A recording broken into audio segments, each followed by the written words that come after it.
Hawker উচ্ছেদের প্রতিবাদে পথে নামলেন মমতা ব্যানার্জি।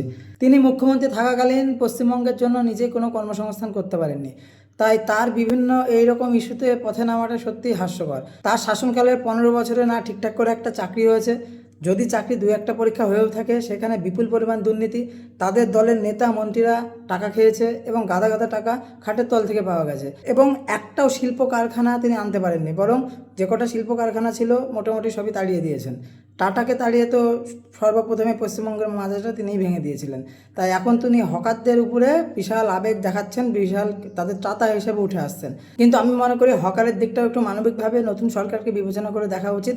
কেননা হ্যাঁ, এরা হয়তো অবৈধ হকার, অনেকদিন থেকে এরা বিজনেস করছে, হয়তো রেলের জমিতে এদের বিজনেস করার কোনো আইনত অধিকার নেই, কিন্তু দীর্ঘদিন ধরে ভবিষ্যৎ করছে। মানবিক দিক থেকে ভেবে দেখলে যে সরকার যদি একটি তাদের জন্য ঘর করে দেয়, করে দিয়ে যদি সরকার ভাড়া নেয় এবং সমস্ত লিগালি কাগজপত্র তৈরি করে দেয়, তাহলে সব কিছু ঠিকঠাক হয়ে যাবে বলে আমি মনে করি।